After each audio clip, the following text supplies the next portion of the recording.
Bom, Juliana, tá me ouvindo? Tô.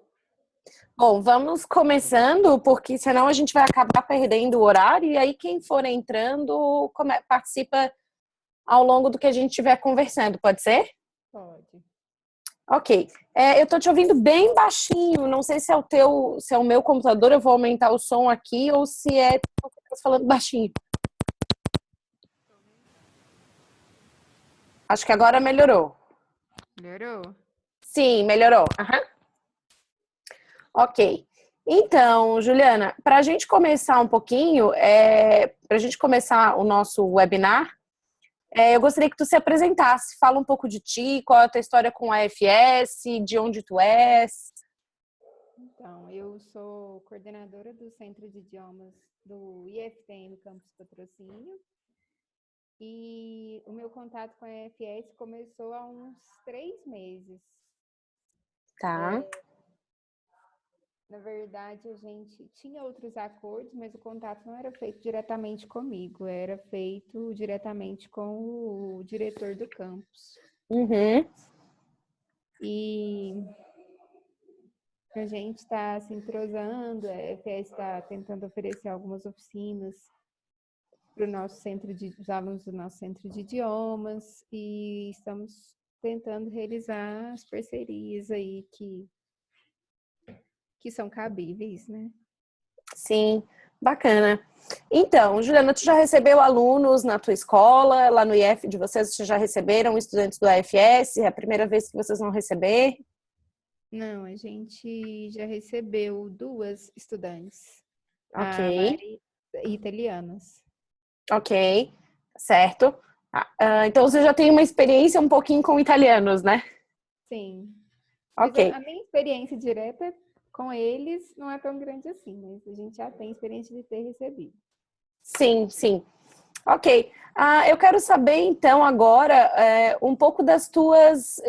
O que que tu espera desse webinar, assim? O que que tu espera que a gente vá conversar sobre hoje à tarde? Então, uma das dúvidas que eu coloquei era quais as diferenças entre as escolas da Itália e as nossas escolas, né? Ok, a gente vai falar sobre isso. E eu imagino que a cultura também deles, né? O que eles esperam da gente também, enquanto escolas anfitriãs, nesse sentido. Ok. Tens alguma expectativa em receber esses estudantes?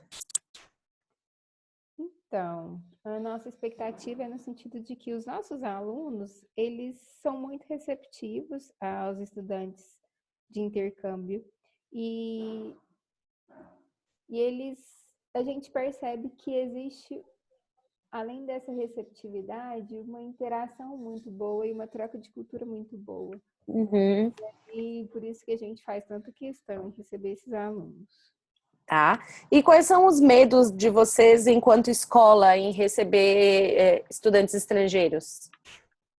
Então, até que italianos não é tanto problema. A gente recebeu um estudante tailandês e a nossa comunicação era um tanto difícil, porque ele só sabia inglês e, isso prejudicava muito, principalmente as disciplinas da área de humanas. Da área de exatas, ele Sim. até que se saía bem.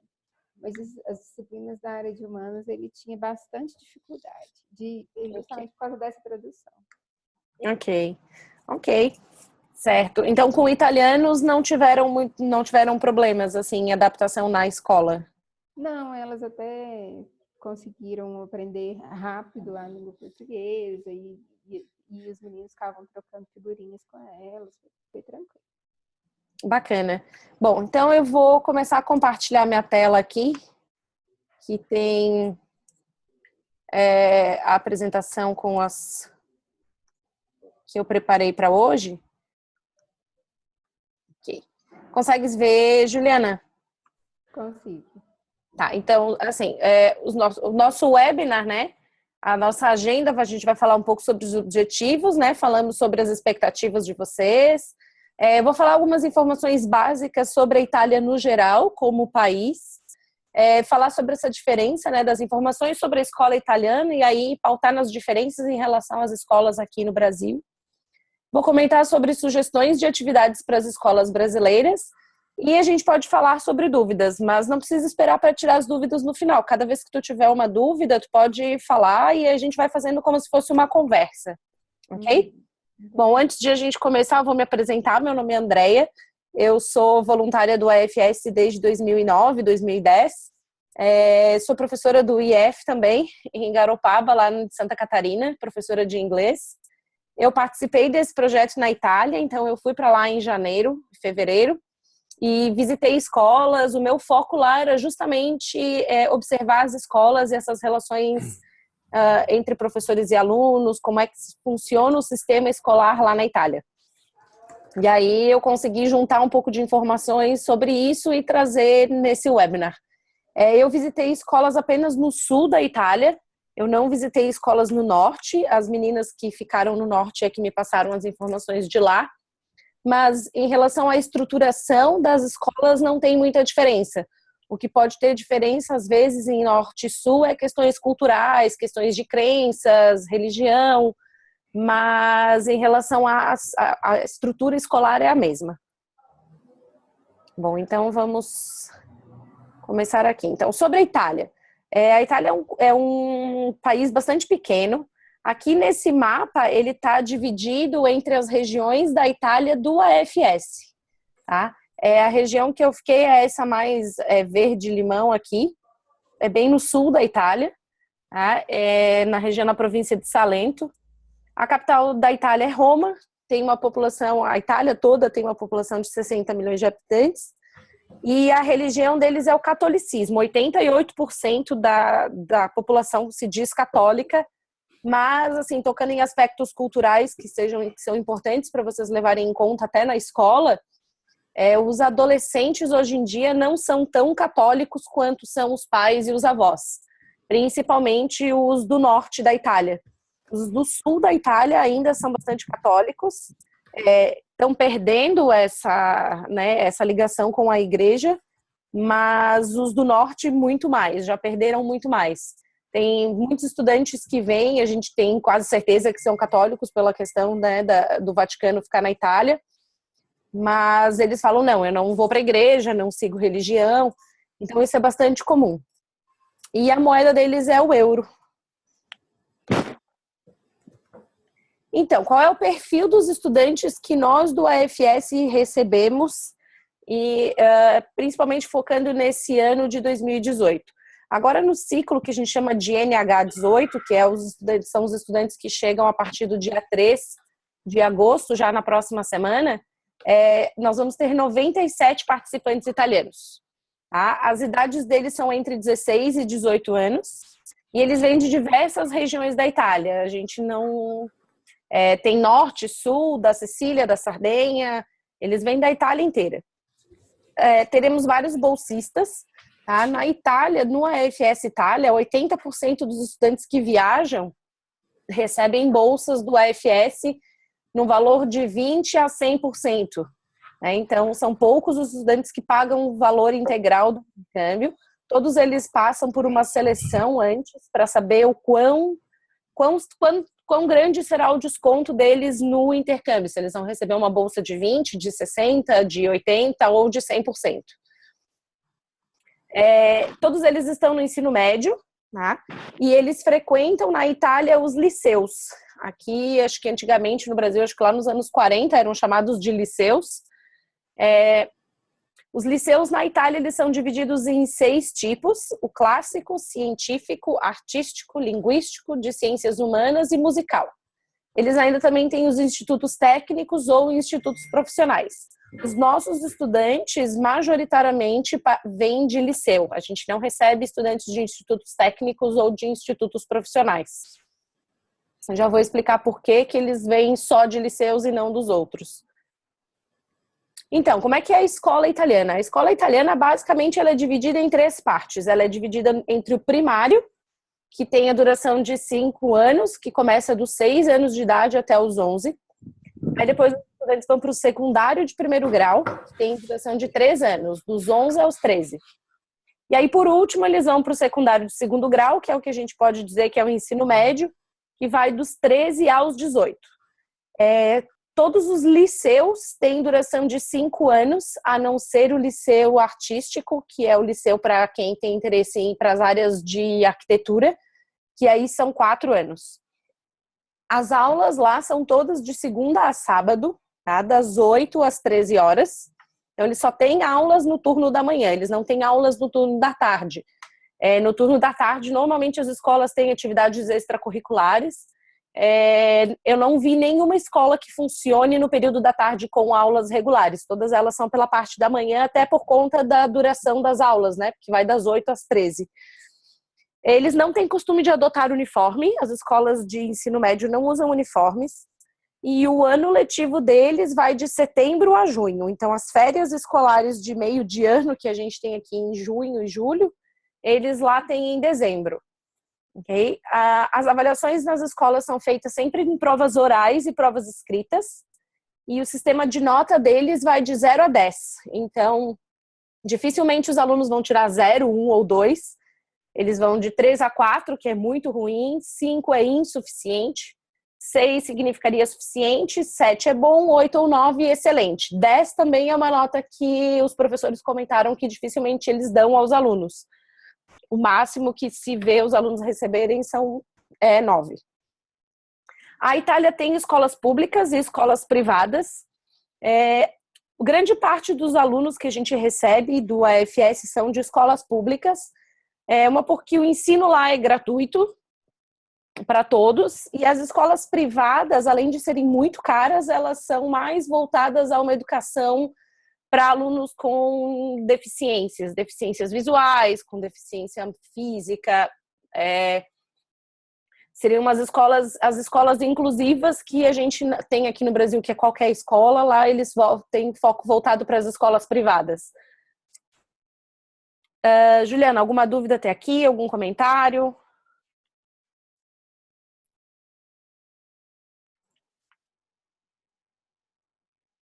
Juliana?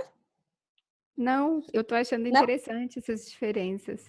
Sim, são diferenças que às vezes a gente acha por ser um país europeu que vai ser tudo privado, que a educação lá é diferente, mas ela é de certa forma bem similar à nossa educação.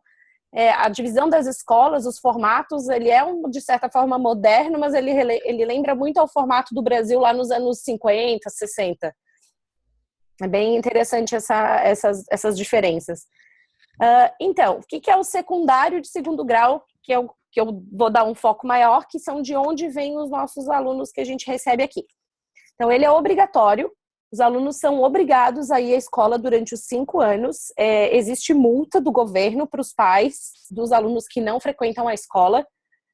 Então, se você tem um filho em idade escolar que não frequenta a escola, você, como pai, pode ter que pagar uma multa para o governo. Então, eles são obrigados até os 18 anos a frequentar a escola. E ele varia de 3 a 5 anos. Então, as escolas trienais, que são os institutos, não permitem acesso à universidade. Então, nesses institutos, os alunos não serão preparados para acessar a universidade. E as escolas quadrienais, que aí são os liceus artísticos, são somente para quem tem interesse de ir para a faculdade de arquitetura. Essa é uma diferença que tem na Itália, que os alunos, quando vão para o liceu, eles escolhem o liceu que já vai prepará-los de certa forma para o curso universitário que eles têm interesse em fazer depois. Vai dar foco maior para áreas de um curso universitário específico. Quando eles terminam esses 5 anos, eles fazem esse exame de estado, que eles chamam de maturità. É uma prova obrigatória no final do 5º ano. Essa prova é composta por uma parte escrita, que tem 3 a 4 provas, e aí ela avalia o conteúdo de todos os 5 anos. E ela vai entre dissertativa e múltipla escolha, e uma prova oral, que é feita por uma banca examinadora de professores escolhidos pelo Ministério da Educação na Itália. Então, esses alunos passam o 5º ano praticamente se preparando para fazer essa prova no final, porque se eles não passam nessa prova, eles têm que repetir o 5º ano, e aí não podem ir para a universidade.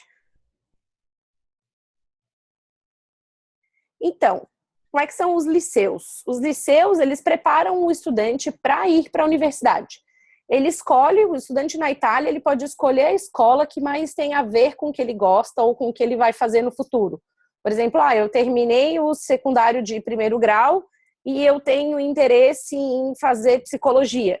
Então, eu vou escolher um liceu que tenha um foco mais voltado para disciplinas da área de psicologia. Não necessariamente esse liceu vai ser na cidade onde eu moro, ele pode ser numa cidade próxima e aí eu preciso me deslocar. Na Itália, as cidades são muito pequenininhas, existem cidades muito pequenininhas, como se fossem vilas. Então, nessas cidades, dificilmente você vai encontrar um liceu. Você vai ter as escolas primárias e a de secundária de primeiro grau, mas você não vai ter liceus. Então, os liceus se concentram na periferia de cidades maiores, assim, né? Nos arredores de cidades maiores. Então, os alunos, eles vão até a escola, eles saem das suas cidades, pegam um trem, pegam um ônibus. A partir dos 16 anos, eles podem andar de motos pequenas. Então, muitos deles têm motos, então eles vão para a escola de moto. E aí, as escolas se concentram em centros maiores. Normalmente, não se estuda na escola mais próxima da sua casa, se estuda na escola que você escolher, que tenha mais a ver com você. Às vezes ela é bastante longe da sua casa, perto da sua casa teria uma escola mais próxima, mas não é o liceu que você quer. Então, eles vão para a escola que eles desejam. Tá? Os liceus têm duração de 5 anos e eles são divididos em 6 tipos. Então, a gente tem o liceu clássico, que tem uma formação voltada para a área de humanidades. O foco deles é em humanas, grego e latim, literatura, história e filosofia. Então, ali vão ser alunos que vão querer estudar letras para dar aula de italiano, para querer estudar letras vernáculas na universidade, fazer jornalismo. Então, é um liceu clássico. O científico, ele tem um foco em disciplinas como matemática, física, biologia, química, informática, para quem quer ir para a área das engenharias e para as áreas científicas. O artístico, ele vai para uma especialização em arquitetura, né, design, multimídia, educação, design gráfico. O linguístico, ele tem um foco em línguas estrangeiras modernas, então ele vai trabalhar francês, alemão, inglês, espanhol. E o de ciências humanas vai para a área de sociologia, antropologia, direito, economia política e social. E o musical vai para os estudos de música e canto. Para esse liceu tem que fazer uma prova de aptidão para poder ingressar. Assim, isso não significa que, por exemplo, o aluno do liceu linguístico só vai estudar francês. Tá? Ele vai estudar matemática, vai ter as outras disciplinas, mas o foco maior, a carga horária maior vai ser das disciplinas do liceu linguístico. Tá? Então, ele vai estudar matemática, talvez não tenha química e biologia, mas ele vai ter matemática e as disciplinas base, e o foco maior vai ser em outras. Então, a carga horária que é diferente para quem faz o científico, por exemplo, vai ter uma carga horária muito maior em matemática e física do que ele teria em literatura, por exemplo. Até aqui tudo certo, Juliana? Sim, tudo certo. Ok. Então, os institutos técnicos, como é que eles funcionam? Eles têm 2 grandes áreas e eles oferecem 11 opções de cursos. E eles são para estudantes que querem uma formação mais técnica, tá? Que querem já ingressar no mercado de trabalho, que não querem passar por uma universidade. Eles são divididos em um triênio e um biênio. Então, são os 3 primeiros anos, eles são obrigatórios. Tá? E aí, quando eles terminam esse 3º ano, se eles querem parar de estudar e ir para o mercado de trabalho, eles podem. Tá? Então, eles já estão habilitados para isso. O 4º e o 5º ano são opcionais. Então, se ele decidir lá no meio da escola, eu quero ir para a universidade, então ele faz o 4º e o 5º ano do Instituto Técnico para se preparar para ir para a universidade. Ele vai fazer aquele exame de estado, como os outros fazem, e aí ele pode ter a chance de ir para uma universidade. Mas ele tem uma formação mais voltada para a parte técnica. E aí tem os institutos profissionais, que são realmente voltados para o mercado de trabalho. Então, eles se focam em áreas específicas. Então, eles ensinam, por exemplo, serviços de turismo e hotelaria, manutenção e assistência técnica, atendimento e vendas. Então, eles são realmente focados em terminar esses estudos e ir realmente para o mercado de trabalho. Não prepara para a universidade, não vai ter disciplinas como matemática, física. Vai ter matemática, por exemplo, mas voltada ao mercado de trabalho e não voltada à matemática no geral para quem quer ir para a universidade depois.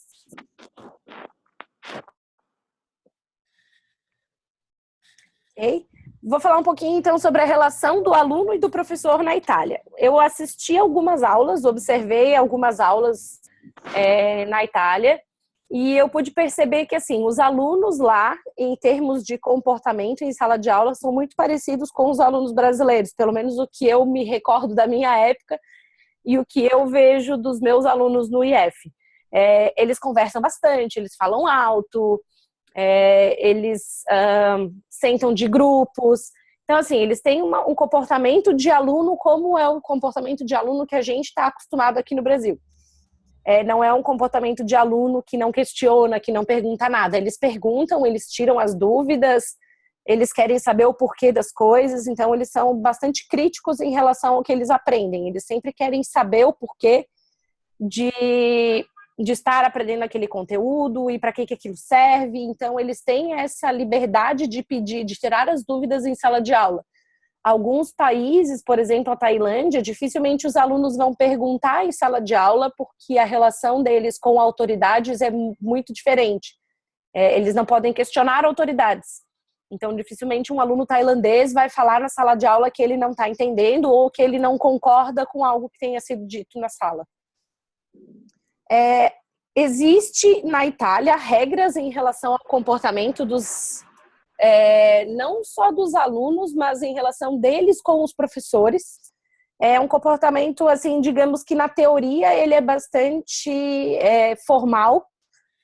Toda vez que o professor entra na sala de aula, ou que entra o diretor, ou um coordenador, uma pessoa de fora, todos os alunos têm que ficar em pé, em sinal de respeito para essa pessoa por essa pessoa estar entrando na sala, né, e ser uma figura de autoridade. Todos eles se levantam, mas ao mesmo tempo que todos eles se levantam para mostrar respeito, quando volta ao normal, eles continuam conversando, mesmo que o professor esteja explicando ou que essa figura de autoridade esteja na sala dando algum recado, eles continuam conversando entre eles.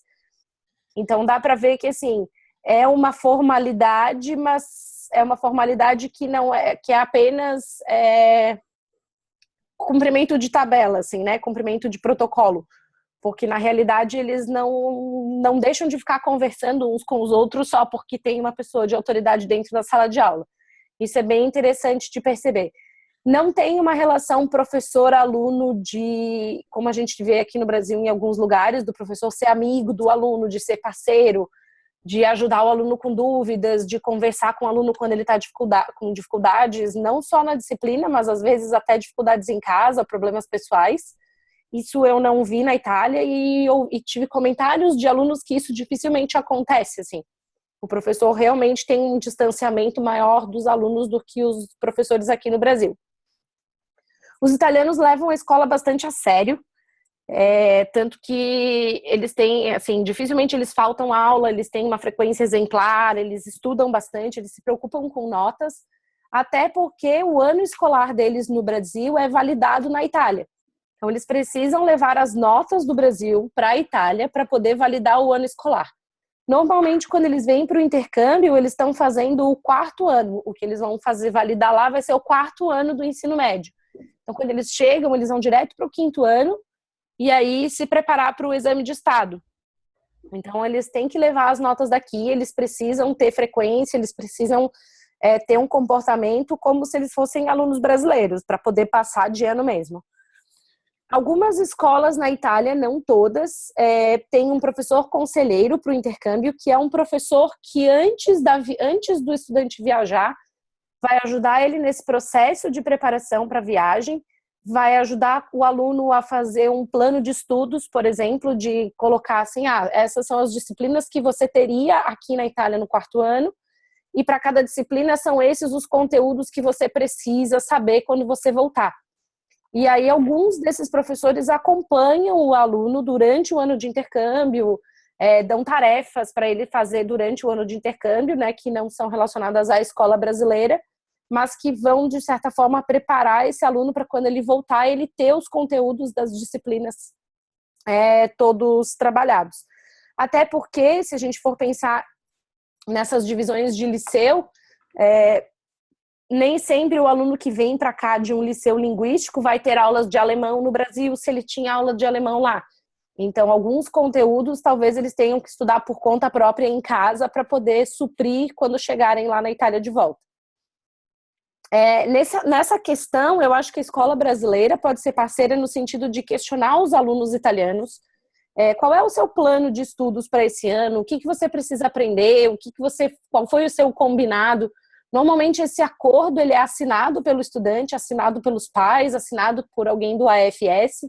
Então, na verdade, seria um contrato que eles fazem de conteúdos que esse estudante precisa aprender durante o intercâmbio.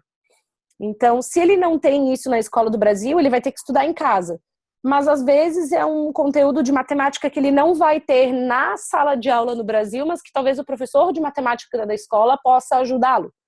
Então, talvez a escola brasileira perguntar para esse estudante quais são esses conteúdos que ele precisa levar de volta, possa ajudar ele, de certa forma, quando ele tiver dúvidas e precisar conversar com algum professor para falar sobre necessidades de estudo ou para pedir algumas dicas e tirar dúvidas. Os documentos escolares deles são trazidos entregues em mãos a eles no aeroporto. Então, eles trazem, assim que eles chegam na escola, eles levam esses documentos para vocês, porque eles precisam ter a matrícula efetivada aqui no Brasil. Eles têm que constar na lista de chamada, constar no histórico da escola, porque eles precisam desse histórico depois para poder levar de volta para a Itália.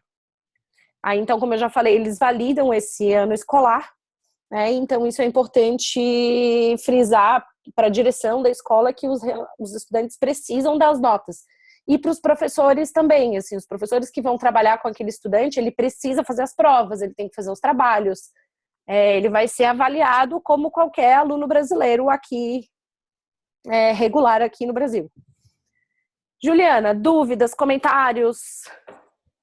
Não, a gente se dispõe a auxiliar esses alunos quanto a esses conteúdos que eles precisam estudar e direcionar os professores. Isso é uma forma também de fazer o aluno se aproximar mais da escola, que não fique aquela questão de apenas, ele vai à aula e vai para casa, e nunca aparece na escola, e está ali na escola só por uma mera formalidade, porque ele precisa ir.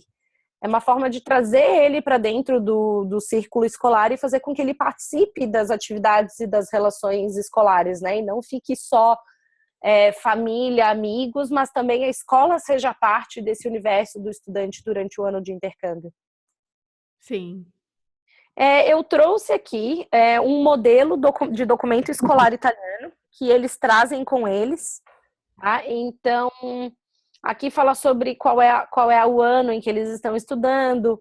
Tem aqui as matérias, quais são as notas que ele teve nessa matéria. Tá? Então, eles trazem um documento similar a esse para o Brasil. A maioria deles já vem traduzido para o português. Então, para não causar problemas, às vezes, na documentação da escola precisa estar em português, por conta de Secretaria da Educação, alguma coisa. Então, eles já trazem essa documentação traduzida. E depois eles vão levar para a Itália de volta um documento similar em português, que vai ser traduzido lá para poder validar o ano deles. Essa validação na Itália, ela acontece de uma forma bem particular de cada escola. As escolas que eu visitei 3 escolas, cada uma fazia de um jeito diferente.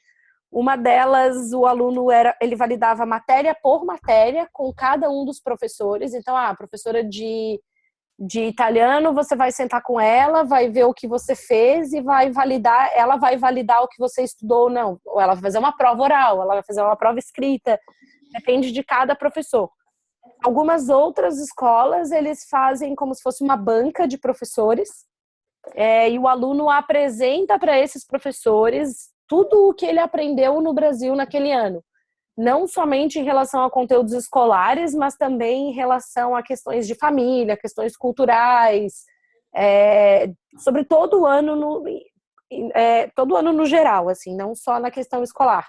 Então, isso é bem particular de cada escola, como é que eles vão validar esse ano, mas eles precisam levar essas notas com eles de volta.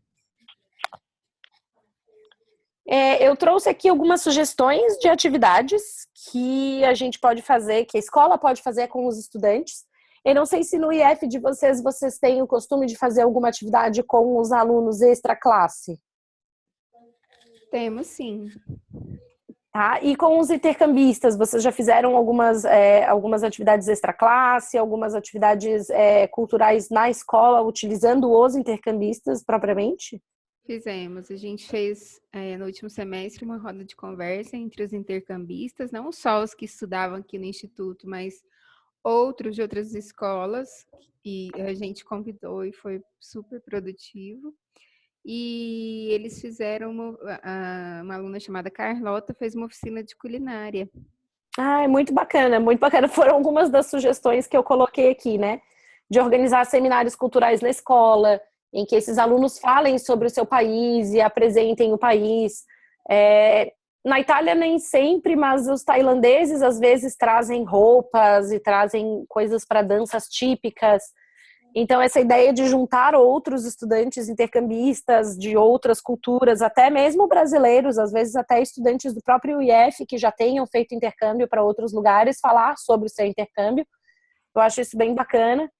Outra questão é, de repente, sugerir aulas de italiano ou de cultura italiana, já que vocês têm um centro de línguas no IF, de repente pedir para esse aluno montar alguns seminários, de repente oficinas ou workshops que não seja o ano inteiro para não sobrecarregar o estudante, mas de repente durante um mês, uma vez por semana, ele fazer oficinas de italiano para os alunos, aulas de culinária também, e engajar os alunos em atividades extracurriculares, dança, esporte, projetos de pesquisa.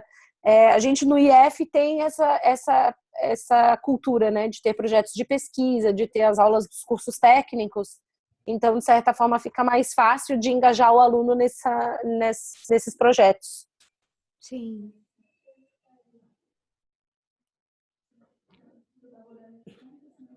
Aqui a gente não tem muita dificuldade, não, nessa questão de engajá-los. Eles participam bastante, Juliana, eles por iniciativa própria ou é porque a escola exige que eles participem? Não, é a escola que convida e incentiva. A gente não exige, Sim. a gente incentiva. Sim. É bom quando a escola oferece as atividades, né? Que no começo do ano, quando o aluno chega, a escola mostra, ó, você tem as aulas regulares, mas a gente oferece atividade X, atividade Y, se você quiser participar, conversa com o professor tal. Então, é importante que os alunos saibam que existem essas atividades dentro da escola, porque às vezes eles não sabem o que acontece. Normalmente, quando as escolas são muito grandes, com muitos alunos, é difícil de você conseguir ter contato diário com esse estudante, a não ser na sala de aula, né? Então, assim, no começo do intercâmbio, já explicar para eles quais são as atividades que eles podem participar e o que a escola oferece, além das aulas, é bastante importante para que eles se engajem na comunidade escolar durante o ano deles. Sim. Juliana, tens mais dúvidas, perguntas? Queres comentar alguma coisa? Algo que tu queira saber que eu não tenha comentado sobre? Não tenho mais nenhuma dúvida, não. Ok. Entraram outros colegas aí, talvez eles tenham. Deixa eu vê-los aqui, porque como eu estou compartilhando a tela, eu não consigo enxergar ninguém. Deixa eu ver aqui. Bom, temos o Alexandre, Suzy, e aqui tem secretaria, não sei se é da Secretaria Executiva do AFS ou se é algum professor. Pessoal, se vocês não conseguem usar o microfone, vocês podem escrever na tela de conversa aqui ao lado. Coloquem suas dúvidas. Ok, sem dúvidas. Tá? Suzy, quer falar um pouquinho de ti, de onde tu és, qual é a tua expectativa com a AFS, se já recebeu o estudante? O Alexandre está dizendo que vai ser a primeira vez que eles vão receber. Não, nós já recebemos, já tivemos uma aluna da Itália, a Suzana, foi embora o ano passado, já tivemos alunos da Alemanha, da Tailândia, do Canadá, tem dos Estados Unidos, de vários lugares do país, de outros países, de vários países. Ok.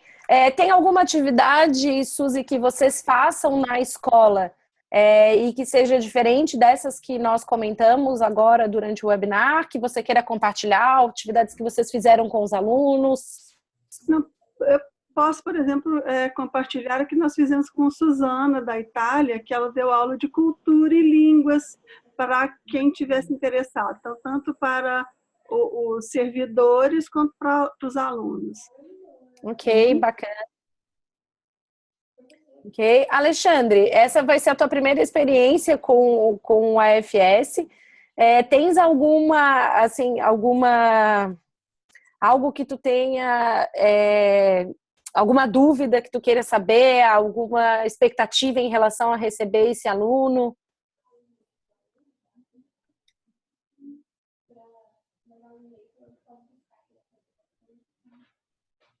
Não tem problema, pode escrever. Vocês conseguem ler o que o Alexandre está escrevendo, meninas? Sim. Sim. Ok.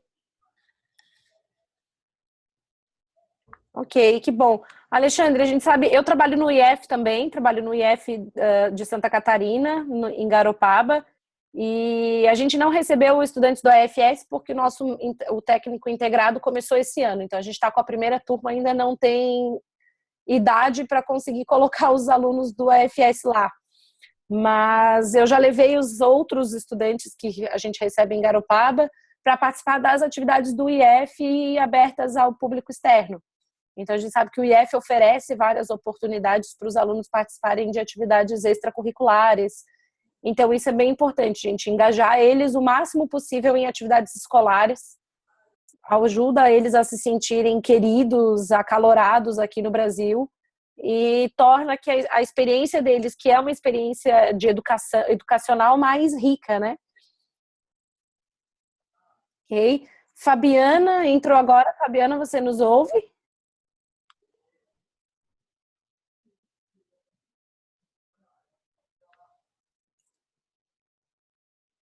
A questão burocrática no Brasil é sempre complicada, Alexandre.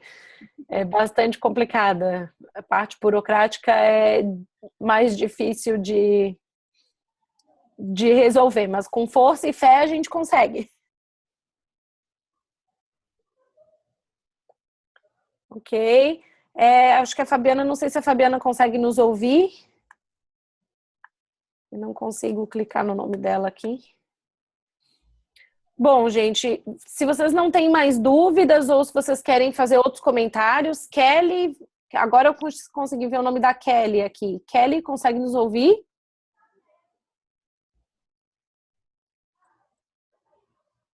Oi, Kelly, pode escrever qualquer coisa, se não tem como falar, pode mandar mensagem escrita.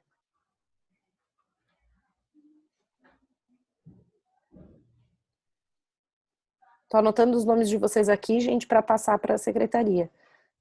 Ok. Kelly, tens alguma dúvida? Tens alguma sugestão? Algum comentário?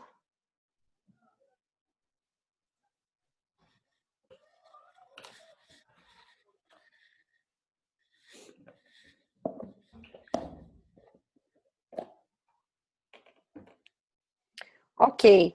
Então, gente, todos vocês conseguiram acompanhar alguma parte da apresentação? Sim. Ok. Essa apresentação eu vou mandar ela por e-mail para todos vocês. Se vocês quiserem compartilhar com outros professores na escola, se de repente vocês quiserem passar isso que a gente conversou hoje para outros professores que vão ter contato com esses estudantes, é bastante importante.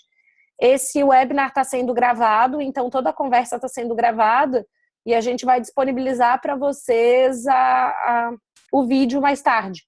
Tá? Então, vocês vão poder ter acesso às coisas que eu comentei, que talvez, às vezes, vocês tenham perdido no comecinho.